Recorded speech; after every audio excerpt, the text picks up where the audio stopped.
కూడి వచ్చిన మీకు అందరికీ కూడా ప్రభు అయిన యేసుక్రీస్తు నామంలో శుభాభివందనాలు తెలియపరుస్తున్నాను. కొద్ది నిమిషాలు మనము దేవుని వాక్యాన్ని ధ్యానం చేసుకుందాం. మనము రోమా పత్రిక ధ్యానంలో ఉన్నాం. ఈ వారము 14వ అధ్యాయము 15వ అధ్యాయము కలిపి మనము ధ్యానం చేసుకుందాం. ఎందుకనంటే 2 అధ్యాయాలలో కూడా ఒకే విషయాన్ని చాలా బలముగా పౌలు భక్తుడు వ్రాసినట్లుగా మనం అక్కడ గమనిస్తూ ఉన్నాం. కాబట్టి ఆ విషయాన్ని మనం ఈరోజు ధ్యానం చేసుకుందాం, చదువుకుందాం. రోమా పత్రిక 14వ అధ్యాయము 1వ వచనాన్ని మనం చదువుకుందాం. విశ్వాసము విషయమై బలహీనుడైన వానిని చేర్చుకొనుడి, అయినను సంశయములను తీర్చుటకు వాదములను పెట్టుకొనవద్దు. చదవబడినటువంటి లేఖనాన్ని మనము జాగ్రత్తగా గమనించినట్లయితే అక్కడ ఒక మాట వ్రాయబడి ఉన్నది. ఏంటిది అది అనంటే, విశ్వాసము విషయమై బలహీనుడైన వానిని చేర్చుకొనుడి. ఎవరిని చేర్చుకోవాలట? బలహీనుడైనటువంటి వారిని మనము చేర్చుకోవాలి. విశ్వాసం అనేది అందరికీ ఒకే పరిమాణంలో ఉండదు ప్రియ దేవుని బిడ్డలారా. ఒకరికి కంబలి చెట్టును కదిలించే అంత గొప్ప విశ్వాసం ఉండొచ్చు. అయితే మరికొందరికి కనీసం కాకర తీగను కూడా కదిలించేటటువంటి విశ్వాసము లేకపోవచ్చు. అయితే కొందరు విశ్వాసములో పరిగెత్తే అనుభవంలో ఉండొచ్చు, కానీ మరికొందరు ఇప్పుడిప్పుడే చిన్న చిన్న అడుగులు వేసే అనుభవంలో ఉండొచ్చు. ఏది ఏమైనా ప్రియ దేవుని బిడ్డలారా, కాస్త విశ్వాసంలో బలం కలిగినటువంటి వారు, కాస్త ప్రార్థనలో ఉన్నటువంటి వారు, ప్రార్థనా జీవితాన్ని కలిగినటువంటి వారు, వాక్య జీవితాన్ని కలిగినటువంటి వారు, ఆత్మీయ స్థితిలో కాస్త ఉన్నతమైనటువంటి స్థితిలో ఉన్నటువంటి వారు ఏం చేయాలి అనంటే, బలహీనులైనటువంటి వారిని చేర్చుకోవాలి అని ఇక్కడ పరిశుద్ధాత్మ దేవుడు వ్రాస్తా ఉన్నాడు. అయితే ఇప్పుడు ఈ సమాజంలో చాలామంది ఎలా ఉన్నారు అనంటే, ఒకడు కింద పడితే నవ్వేటటువంటి వాళ్ళే చాలామంది ఉన్నారు. ఎదుటి వారి యొక్క బలహీనతలను చూసి ఎగతాళి చేసేటటువంటి వారే ఎక్కువ మంది ఉన్నారు. ఇలా ఉంది నా పరిస్థితి అని ఒకవేళ చెప్పుకున్నట్లయితే ఆ పరిస్థితిని బట్టి హేళన చేసేటటువంటి వారు, ఆ పరిస్థితిని బట్టి వారిని ఆడుకునేటటువంటి వారు కూడా లేకపోలేదు ప్రియ దేవుని బిడ్డలారా. అయితే ఒక విషయాన్ని నేను జ్ఞాపకం చేస్తున్నాను. ఇప్పుడు మనము బలంగా ఉన్నామని, ఇప్పుడు మనము మన పరిస్థితి బాగున్నదని ఎదుటి వారిని, బలహీనులను మనము ఎగతాళి చేసినట్లయితే, చిన్న చూపుతో చూసినట్లయితే, కించపరిచినట్లయితే, అవమానపరిచినట్లయితే అది ఏమాత్రం కూడా మంచి పద్ధతి కాదు. ఎందుకు అనంటే, కొరింథీయులకు రాసినటువంటి మొదటి పత్రిక 10వ అధ్యాయం 12వ వచనంలో దేవుని వాక్యం సెలవిస్తుంది, తాను నిలుచున్నానని తలంచుకొనువాడు పడకుండునట్లు జాగ్రత్తగా చూచుకొనవలెను అని వ్రాయబడి ఉన్నది. నేను ఇప్పుడు నిలుచున్నా, నా పరిస్థితి ఇప్పుడు బాగున్నది, నా ఆత్మీయ అంతస్తు బాగున్నది, నా విశ్వాస పరిమాణం బాగుంది, నేను ప్రార్థనలో మంచిగున్నా, నేను వాక్యానుసారంగా మంచి బోధ చేయగలుగుతాను, నేను ఆత్మీయ స్థితిలో ఒక రేంజ్లో ఉన్నా అని ఈరోజు నువ్వు అనుకుంటున్నావేమో. కానీ దేవుని వాక్యం ఏం చెప్తుందని అంటే, నువ్వు పడిపోకుండా జాగ్రత్తగా చూసుకోవాలి. నీకున్న విశ్వాస పరిమాణంను బట్టి, నీకున్న ఆత్మీయ అంతస్తును బట్టి, నీకున్న ప్రార్థనా జీవితాన్ని బట్టి నీవు గర్వించాల్సినటువంటి అవసరత లేదు, గర్వించకూడదు. కానీ నువ్వు పడిపోకుండా నువ్వు ఏం చేయాలి? జాగ్రత్తగా నిన్ను నువ్వు చూసుకోవాలి. ధనవంతుడు ఎప్పుడు అనుకోలేదు, లాజరు నా ఇంటి ముంగట నేను పడేసినటువంటి ఎంగిలి విస్తరాకులు ఉన్నటువంటి ఆ మెతుకులను, ఆ ఆహారాన్ని తింటున్నటువంటి ఈ దీనుడు, దరిద్రుడైనటువంటి లాజరు రేపు చనిపోయిన తర్వాత పరలోక రాజ్యములో ఆ ఉన్నతమైనటువంటి స్థితిలో అబ్రహాము రొమ్మున ఆనుకుంటాడు. నేను ఇంత ధనవంతుడను, ఇంత సుఖాన్ని అనుభవిస్తూ, ఇంత రాజరికాన్ని అనుభవిస్తూ, ఇంత ఉన్నతమైనటువంటి స్థితిలో ఉన్నటువంటి నేను రేపటి దినమున ఆ నరకములో యాతన పడతానని ఎప్పుడు కూడా ధనవంతుడు ఊహించలేదు, అనుకోలేదు. దేవుని బిడ్డలారా, పరిస్థితులు ఎప్పుడు ఎలా మారుతాయో మనకు తెలియదు. కాబట్టి వాక్యం ఏం సెలవిస్తుందనంటే, మొదటి వారు కడపటి వారు అవుతారట, కడపటి వారు మొదటి వారు అవుతారు. కాబట్టి మనం ఏం చేయాలి అనంటే, మనల్ని మనం ఒకవేళ మన విశ్వాస స్థితి, ఆ యొక్క పరిమాణం అనేటటువంటిది అత్యధికంగా ఉన్నట్లయితే, లేకపోతే ఉన్నతమైనటువంటి స్థితిలో ఉన్నట్లయితే మనము గర్వించకూడదు. కానీ మనము పడిపోకుండా జాగ్రత్తగా మనల్ని మనము పరీక్షించుకుంటూ, మన జీవితాన్ని జాగ్రత్తగా కొనసాగించుకుంటూ, మన రక్షణను కాపాడుకుంటూ, మన విశ్వాసాన్ని కాపాడుకుంటూ, మన ప్రార్థనా జీవితాన్ని కాపాడుకుంటూ, బలహీనుల విషయంలో మనము దయ ఉండాలి. అదేవిధంగా రోమాపత్రిక 15వ అధ్యాయం 1వ వచనంలో కూడా ఏం రాస్తాడు పౌలు భక్తుడు అంటే, కాగా బలవంతులమైనటువంటి మనము మనలను మనమే సంతోషపరచుకొనక బలహీనుల దౌర్బల్యములను భరించుటకు బద్ధులమై ఉన్నాము అని అంటాడు. ఎవరి దౌర్బల్యములను మనం భరించాలి? ఈ దినము బలవంతులమైనటువంటి మనం, విశ్వాసంలో బలవంతులమైనటువంటి మనం, ప్రార్థనలో బలవంతులమైనటువంటి మనం, ఆత్మీయతలో బలవంతులమైనటువంటి మనము ఎవరి దౌర్బల్యములను భరించాలట? బలహీనుల, విశ్వాసంలో బలహీనులైనటువంటి వారి యొక్క, ప్రార్థనలో బలహీనులైనటువంటి వారి యొక్క దౌర్బల్యములను మనం ఏం చేయాలి? భరించాలి. ఈ భరించాలి అనేటటువంటి మాట ఎంతో భారంతో కూడినటువంటిది కదా, ఎంతో బాధ్యతతో కూడినటువంటిది. భరించడం, ఎదుటి వారి యొక్క దౌర్బల్యములను, వారి బలహీనతలను మనము భరించటానికి బద్ధులమై ఉన్నాం. ఎస్, మనము బలహీనుల యొక్క ఆ దౌర్బల్యంలో, నా బలహీన పరిస్థితిని బట్టి మనము వారిని భరించుటకు బద్ధులమై ఉన్నాం. అంతేకాదు, హెబ్రీలకు రాసిన పత్రిక 13వ అధ్యాయం 3వ వచనంలో కూడా అంటాడు, మీరును వారితో కూడా బంధింపబడినట్టు బంధకములలోనున్న వారిని జ్ఞాపకము చేసుకొనుడి, మీరును శరీరముతో ఉన్నారు గనుక కష్టములను అనుభవించుచున్న వారిని జ్ఞాపకము చేసుకొనుడి అని ప్రభువు సెలవిచ్చుచున్నాడు. దేవుని బిడ్డలారా, ఈ దినము మనము బలవంతులమై ఉండి, విశ్వాస వీరులమై ఉండి కదా, ఆ ప్రార్థనలో, ఆత్మీయతలో ఉన్నతమైనటువంటి స్థితిలో ఉన్నటువంటి మనం ఏం చేయాలట అంటే, ఇతరుల బలహీనుల యొక్క కష్టములను అనుభవించుటకు మనము బలహీనులను జ్ఞాపకం చేసుకునేవారుగా ఉండాలి. ఎందుకు అనంటే, ఇక్కడ ఒక మంచి మాట అంటాడు, మీరును శరీరముతో ఉన్నారు అని అంటాడు. మనం ఇప్పుడు ఎక్కడ ఉన్నాం? ఎందులో నివసిస్తున్నాం? ఈ శరీరంలో నివసిస్తున్నాం.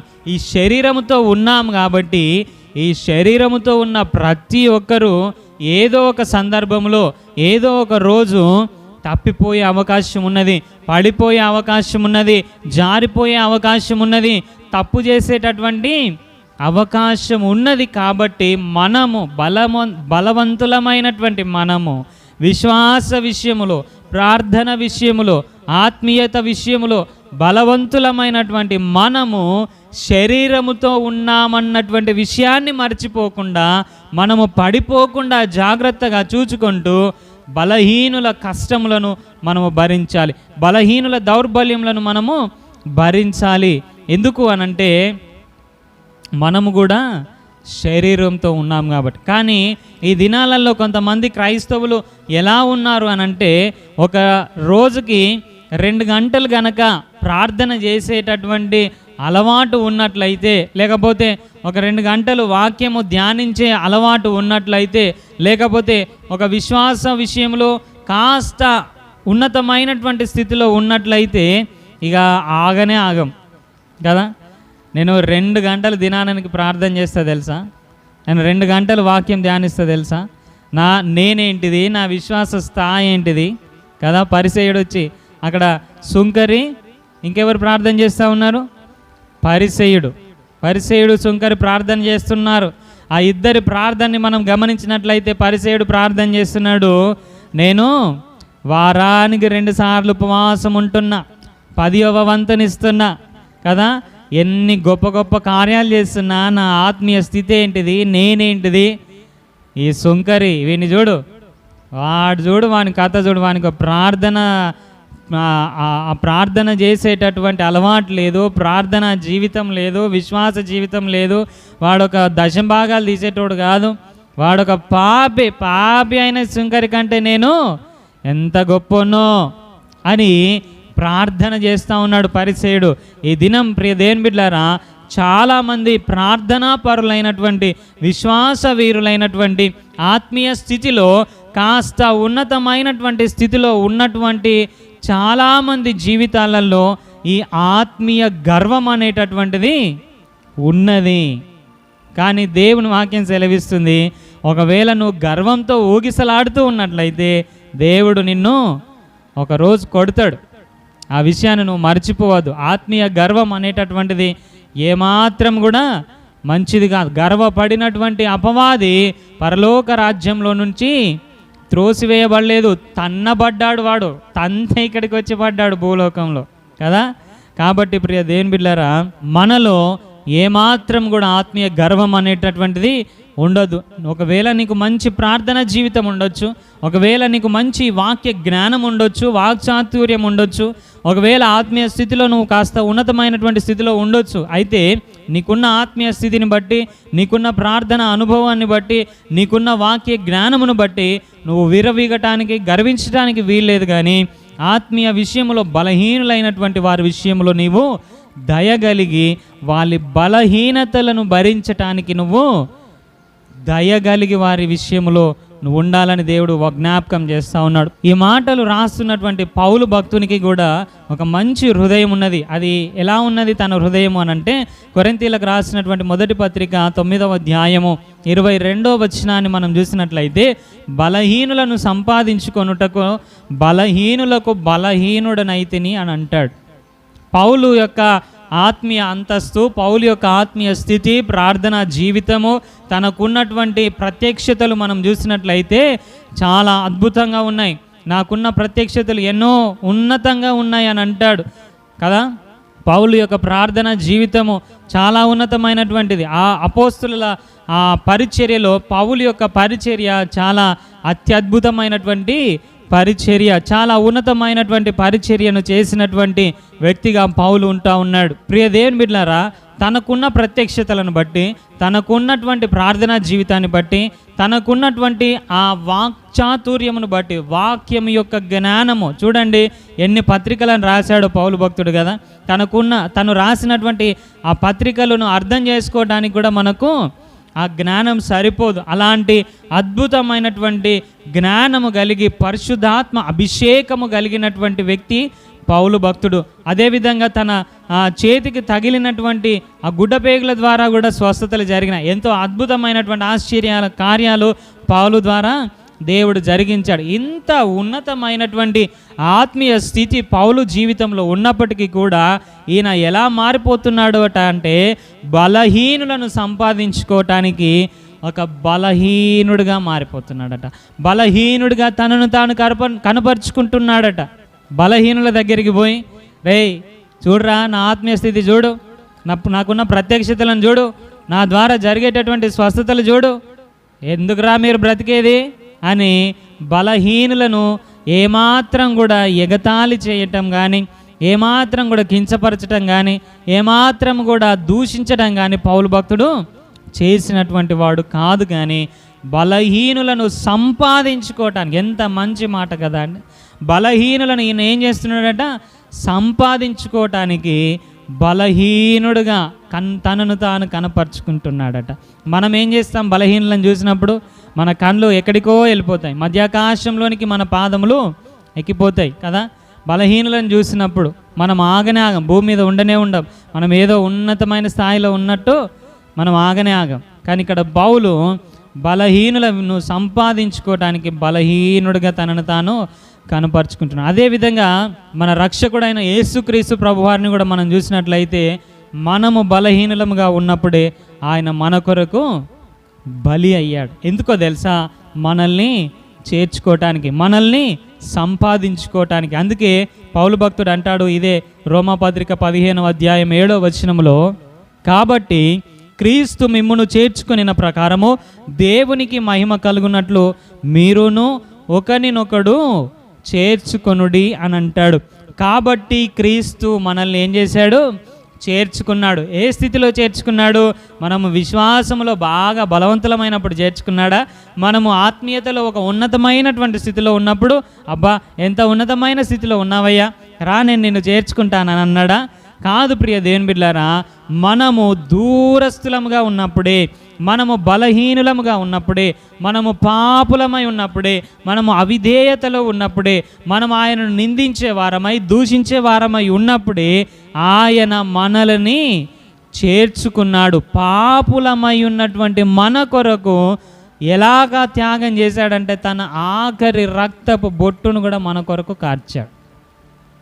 అంతగా యేసుక్రీస్తు ప్రభువారు మనల్ని ప్రేమించి మనల్ని చేర్చుకున్నాడు. అదేవిధంగా తన యేసయ్య శిష్యుల విషయంలో కూడా మనం ఆలోచన చేసినట్లయితే యేసయ్య శిష్యులు కూడా ఒక్కొక్కరు ఒక్కొక్క మనస్తత్వం కలిగినటువంటి వారు, ఒక్కొక్క లాంటి బలహీనత కలిగినటువంటి వారు అయినప్పటికీ కూడా యేసు ప్రభువారు అందరినీ ప్రేమించాడు. వారి బలహీనతలను బట్టి ఎన్నడూ కూడా వారిని దూషించలేదు. అరే మీరు ఇలాంటి స్థితిలో ఉన్నారని చెప్పి వారిని ఎప్పుడు కూడా త్రోసివేయలేదు, కానీ ఎప్పుడు పురికొల్పటానికి దేవుడు ప్రయత్నం చేశాడు. పేతురును చూసినట్లయితే పేతురు ఎన్నో అద్భుతాలను చూశాడు కదా, దేవునితో ఉండి ఎన్నో అద్భుతాలను చూశాడు. ఒక సందర్భంలో యేసుక్రీస్తు ప్రభువారు సముద్రం మీద నడుచుకుంటూ వస్తున్నప్పుడు వాళ్ళందరూ కూడా భయపడ్డారు. అయితే యేసయ్య అన్నాడు, భయపడకండి నేనే అని అన్నప్పుడు, నీవే అయితే నేను కూడా ఈ సముద్రం మీద నడుస్తా ప్రభా, నాకు సాయం చేయమని అన్నప్పుడు, రా పేతురు రా నడు అని అన్నప్పుడు పేతురు పడవలో నుంచి సముద్రం మీద దిగి నడుచుకుంటూ వెళ్తూ ఉన్నాడు. అయితే అక్కడ ఉన్నటువంటి ఆ గాలి తుఫానులకు భయపడి ఈయన మునిగిపోసాగాడు. అయినప్పటికీ కూడా పేతురు నువ్వు ఎప్పుడు గింతేనా మునిగిపోయిగా అని అన్నాడా? నువ్వు గింత నాతోటి ఇన్ని సంవత్సరాలుండి ఇన్ని కార్యాలు చూసినావు, నువ్వు ఇంత బలహీనుడివా, పోతే మునిగిపో, నీకంటే మంచోని నేను లేవనెత్తుకుంటా అని అన్నాడా? లేదు ప్రియ దేవుని బిడ్డలారా, వెంటనే తన చెయ్యి చాపి పేతురుని లేపి అంటున్నాడు. ఏమంటున్నాడు? మత్తయి సువార్త 14వ అధ్యాయం 31వ వచనంలో మనం చూసినట్లయితే, వెంటనే యేసు చెయ్యి చాపి అతన్ని పట్టుకొని అల్ప విశ్వాసి ఎందుకు సందేహపడితివని అతనితో చెప్పాడు. ఎలాంటి విశ్వాసం పేతురుది? అల్ప విశ్వాసి అయినటువంటి పేతురు విషయంలో దేవుడు దయగలిగి ఆయనను లేవనెత్తినట్లుగా మనము చూస్తూ ఉన్నాం. అదేవిధంగా తోమా గురించి మనం ఆలోచన చేసినట్లయితే యోహాను సువార్త 20వ అధ్యాయం 27వ వచనంలో మనం చూస్తాము, యేసుక్రీస్తు ప్రభువారు తిరిగి లేచినప్పుడు అందరికీ కనబడ్డాడు. అప్పుడు అందరికి కనబడ్డప్పుడు తోమా వారితో లేడు. అయితే వీళ్ళు చెప్తున్నారు, తోమా యేసయ్య తిరిగి లేచిండు, మాకు కనబడ్డాడు, మా దగ్గరికి వచ్చిండు అని అంటే, అన్ని చిన్నపిల్లలకు చెప్పినట్టు పిటకథలు నాకు చెప్పొద్దు, నేను యేసయ్యతో ఉన్నాను, నాకు తెలుసు యేసయ్య ఎవరో, యేసయ్య లేచిండని నేను నమ్మనేనమ్మా. ఒకవేళ ఆయన కనుక లేస్తే నేను ఆయన గాయాలలో వేలు పెట్టి చూస్తే తప్ప నేను నమ్మ. మరేమనుకుంటున్నారు అని అన్నాడు. అయితే యోహాను సువార్త 20వ అధ్యాయం 27వ వచనంలో దేవుడు మరలా వారికి ప్రత్యక్షమయ్యాడు. అప్పుడు తోమా కూడా వారితో ఉన్నాడు. అప్పుడు యేసుక్రీస్తు ప్రభువారు తోమాను చూసి, తర్వాత తోమాను చూచి, నీ వ్రేలు ఇటు చాచి నా చేతులు చూడుము, నీ చెయ్యి చాచి నా ప్రక్కలో ఉంచి అవిశ్వాసివి కాక విశ్వాసివై ఉండమని చెప్తా ఉన్నాడు. అక్కడనేమో పేతురు అల్ప విశ్వాసంతో ఉన్నాడు, ఇక్కడ తోమా అవిశ్వాసంతో ఉన్నాడు. అయినప్పటికీ కూడా ప్రియ దేవుని బిడ్డలారా, దేవుడు తన యొక్క శిష్యులందరినీ కూడా ప్రేమించినట్లుగా, బలపరిచినట్లుగా, చేర్చుకున్నట్లుగా మనము చూస్తూ ఉన్నాం. మరొకసారి పేతురుతో యేసుక్రీస్తు ప్రభువారు అంటారు, లూకా సువార్త 22వ అధ్యాయం 31వ వచనంలో మనం చూసినట్లయితే, సీమోను సీమోను, ఇదిగో సాతాను మిమ్మును పట్టి గోధుమల వల్లే జల్లించుటకు మిమ్మును కోరుకొనెను, కానీ నీ నమ్మిక తప్పిపోకుండానట్లు నేను నీ కొరకు వేడుకొంటిని, నీ మనసు తిరిగిన తర్వాత నీ సహోదరులను స్థిరపరచుమని చెప్పాడు. పేతురు బలహీనుడే, తోమా బలహీనుడే, తనతో ఉన్నటువంటి శిష్యులు ఏదో ఒక సందర్భంలో తప్పిపోయేటటువంటి వారే, అల్ప విశ్వాసులే, వెనుకడుగు వేసేటటువంటి బలహీనమైనటువంటి మనస్సు కలిగినటువంటి వారే. అయినప్పటికీ కూడా సాతాను వారిని జల్లించాలని చూసినప్పుడు వారి యొక్క నమ్మిక తప్పిపోకున్నట్లు దేవుడు వారి కొరకు వేడుకున్నాడు. అయితే ఇక్కడ ఒక మంచి మాట చెప్తున్నాడు, నీ మనసు తిరిగిన తర్వాత నీ సహోదరులను స్థిరపరచమని చెప్తున్నాడు. ప్రియ దేవుని బిడ్డలారా, మనము కూడా ఒకరోజు బలహీన స్థితిలోనే ఉన్నాం. ఒకరోజు ఆ బలహీన స్థితిలో నుంచే దేవుడు మనల్ని లేవనెత్తుకున్నాడు. అవిశ్వాసపు స్థితిలో నుంచే దేవుడు మనల్ని లేవనెత్తుకున్నాడు. ఆ దేవునికి దూరస్థులమై ఉన్నప్పుడే దేవుడు మనల్ని లేవనెత్తుకున్నాడు. మన బలహీన పరిస్థితిని బట్టి, మన యొక్క అవిశ్వాసమును బట్టి, మన యొక్క పాపమును బట్టి దేవుడు మనల్ని దూరపరచలేదు. కానీ మనం ఆ బలహీనతలో ఉన్నప్పుడే దేవుడు మన బలహీనతలను బట్టి మనల్ని జ్ఞాపకము చేసుకొని మనల్ని చేర్చుకొని మనల్ని లేవనెత్తి ఉన్నాడు. అయితే ఇప్పుడు మనము బలవంతులముగా, కాస్త ఆత్మీయ స్థితిలో, ఉన్నతమైనటువంటి స్థితిలో ఉన్నటువంటి వారముగా మార్చబడినటువంటి మనం ఏం చేయాలి అనంటే, పేతురుకు చెప్పినట్లుగానే దేవుడు మనతో కూడా చెప్తున్నాడు, నీ మనసు తిరిగిన తర్వాత నీ సహోదరులను నువ్వేం చేయాలి? స్థిరపరచాలి. ఈరోజు ఆత్మీయ స్థితిలో నువ్వు ఉన్నతమైనటువంటి స్థితిలో ఉండటానికి నీ కారణమైనటువంటి యేసయ్యను జ్ఞాపకం చేసుకొని, ఏ స్థితిలో నుంచి దేవుడు నిన్ను ఏ స్థితిలోనికి లేవనెత్తాడు నువ్వు జ్ఞాపకం చేసుకొని, నీ మనసు తిరిగిన తర్వాత నువ్వు కాస్త ఉన్నతమైన స్థితిలోనికి వచ్చినప్పుడు, నువ్వు కాస్త ప్రార్థనలో ఉన్నతమైనటువంటి స్థాయిలోనికి వచ్చినప్పుడు, బలహీనుల విషయంలో నీవు దయగలిగి వారిని చేర్చుకొని బలపరచటానికి నీవు పూనుకోవాలి. ఇది మన పరిచర్య, ప్రతి క్రైస్తవుని యొక్క బాధ్యత ఇది. ఎందుకంటే ప్రియ దేవుని బిడ్డలారా, మనం రోమా పత్రిక 8వ అధ్యాయం 26వ వచనంలో చూసినట్లయితే, అటువలే ఆత్మయు మన బలహీనతను చూచి సహాయము చేయుచున్నాడు. ఏలయనగా మనము యుక్తముగా ఎలాగు ప్రార్థన చేయాలో కూడా మనకు తెలియదట. అయితే ఉచ్చరింప శక్యము కాని మూలుగులతో ఆత్మ తానే మన పక్షమున విజ్ఞాపన చేయుచున్నాడు. యేసుక్రీస్తు ప్రభువారు మనల్ని, బలహీనులమైనటువంటి మనల్ని చేర్చుకోవటం, మన కొరకు ప్రాణం పెట్టడంతో ఆయన పని అయిపోలేదు. కానీ పరిశుద్ధాత్మ దేవుని మనకు సహాయకరంగా ఇచ్చి ఏం చేస్తున్నాడనంటే, మన బలహీనతలను చూసి ఆయన సహాయం చేస్తూ ఉన్నాడట. మనకు యుక్తంగా ఎలా ప్రార్థించాలో కూడా తెలియదు. ఈరోజు నువ్వు అనుకుంటున్నావు, అబ్బా నేను భలే ప్రార్థిస్తున్నానండి, ఎన్ని ఉన్నతమైనటువంటి మాటలు ఉపయోగిస్తానో ప్రార్థనలో కదా, ఎన్ని గొప్ప గొప్ప మాటలను ఉపయోగిస్తానో, నేను ఉచ్చరించేటటువంటి మాటలు, నేను చేసేటటువంటి ప్రార్థన ఇంకెవ్వరూ చేయలేరు అని ఈరోజు నువ్వు అనుకుంటున్నావు. కానీ మనకు పరిశుద్ధాత్మ దేవుడు సహాయం చేస్తున్నాడు అన్నటువంటి విషయాన్ని మనం మర్చిపోవటానికి వీలు లేదు. ప్రియ దేవుని బిడ్డలారా, యుక్తముగా ఎలా ప్రార్థన చేయాలో మనకు తెలియదు. అయితే ఉచ్చరింప శక్యము కాని మూలుగులతో పరిశుద్ధాత్మ దేవుడే మన పక్షమున ప్రార్థన చేస్తున్నాడు. ఈరోజు నువ్వు ప్రార్థించడానికి పరిశుద్ధాత్మ దేవుడు నీకు సహాయం చేస్తూ ఉన్నాడు. అయితే నీవు ఉప్పొంగిపోకుండా, గర్వపడకుండా, బలహీనుల విషయంలో నీవు బాధ్యత కలిగి ఉండాలి.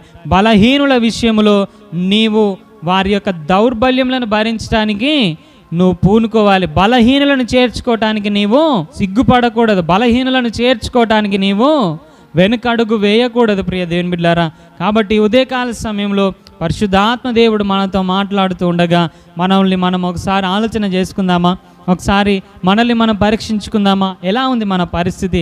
ఒకవేళ ఆత్మీయ స్థితిలో ఉన్నతమైనటువంటి స్థితిలో ఉన్నామేమో, ప్రార్థనలో కాస్త ఉన్నతమైనటువంటి స్థితిలో ఉన్నామేమో. అయితే మనకున్న ప్రార్థనా స్థితిని బట్టి, ఆత్మీయ స్థితిని బట్టి, ఆ యొక్క విశ్వాస పరిమాణమును బట్టి మనము గర్వించడానికి వీల్లేదు. కానీ విశ్వాస విషయంలో, ప్రార్థనలో, ఆత్మీయతలో బలహీనులైనటువంటి వారిని మనము బలపరచాలి. ఒకవేళ విశ్వాస విషయంలో మనమే బలహీనులంగా ఉన్నట్లయితే మనం అదే బలహీనతలో ఉండటానికి వీలు లేదు. కానీ మనము దినదినము ప్రార్థనలో ఎదగాలని, విశ్వాసంలో ఎదగాలని, ఆత్మీయతలో ఎదగాలని, వాక్యంలో పరిపక్వత చెందాలని దేవుడు మన విషయంలో మంచి ఉద్దేశం కలిగి ఉన్నాడు. కాబట్టి ఒకవేళ బలహీన స్థితిలో ఉంటే మనము మార్పు చెందుదాం. మన ప్రార్థన జీవితంలో మార్పు రావాలి, మన యొక్క విశ్వాస జీవితంలో మార్పు రావాలి, మన యొక్క ఆ వాక్య ధ్యాన విషయంలో, వాక్యము నేర్చుకునే విషయంలో, వాక్యానుసారంగా జీవించే విషయంలో మార్పు రావాలి. మనము అదే బలహీనతలో ఉండటానికి దేవుడు ఇష్టపడటం లేదు. కానీ ఎందుకు చేర్చుకోమంటున్నాడు, ఎందుకు బలపరచమంటున్నాడు అనంటే, బలహీనులంగా ఉన్న మనము కూడా బలపరచబడాలని, బలపరచబడిన తర్వాత మన సహోదరులను కూడా బలపరచాలని దేవుడు ఉద్దేశం కలిగి ఉన్నాడు. కాబట్టి మనల్ని మనం పరీక్షించుకుంటూ ఈ దినం ప్రార్థన చేసుకుందాం విన్న వాక్యాన్ని బట్టి.